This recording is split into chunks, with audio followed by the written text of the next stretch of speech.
আজকে আমি আমার ভাইয়ের ব্যালকনি ক্লিন করব।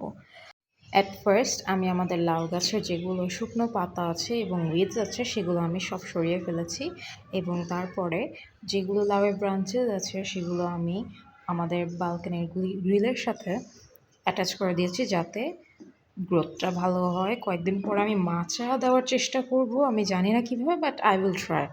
দেন আমি আমাদের যে কচু গাছটা আছে সেটা সরিয়ে লাউ গাছটা পাশে রাখলাম যাতে দেখতে সুন্দর লাগে অ্যান্ড ওরা রোদটাও পায়। তারপর সাইডে ডাস্টিং করে সেই জায়গায় আমি ভাবছিলাম যে কী রাখা যায়, পরে আমাদের বাসার কোনো এক কোণা থেকে এই নীল স্ট্যান্ডটা পেয়েছি, আমি জানি না এটা কিসের। তার উপর আমাদের ধনেপাতার যে প্ল্যান্টার ছিল সেটা রেখেছি এবং যাতে নীল জিনিসটা না পড়ে যায় সেজন্য আমি নয়নতারা আর আরেকটা গাছ রেখেছি। এরপরে আমি প্রত্যেকটা গাছের মাটিটা একটু খুঁচিয়ে দিচ্ছিলাম।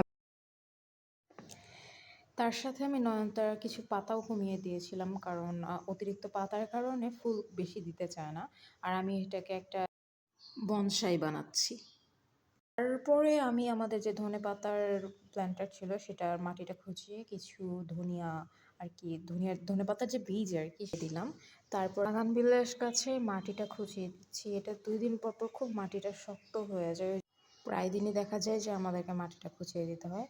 তারপরে এই জায়গায় একটু ফাঁকা জায়গা ছিল, এই জায়গায় আমি আমাদের আরেকটা প্ল্যান্ট রাখতে চাচ্ছিলাম, কিন্তু তার আগে আমি কিছু লবঙ্গ দিয়ে নিয়েছি যাতে পিঁপড়া না ধরে, অ্যান্ড এটা কাজ করে, আমি দেখেছি লবঙ্গ দিলে পিঁপড়া ধরে না। তারপর আমি গাছটা রেখে ফাইনালি স্ট্রবেরি গাছটা, I know it's not the season, but আমি তাও স্ট্রবেরি গাছটা সাইডে অ্যাটাচ করে দিয়েছি এবং this is the final look. Let me know if you like it or not.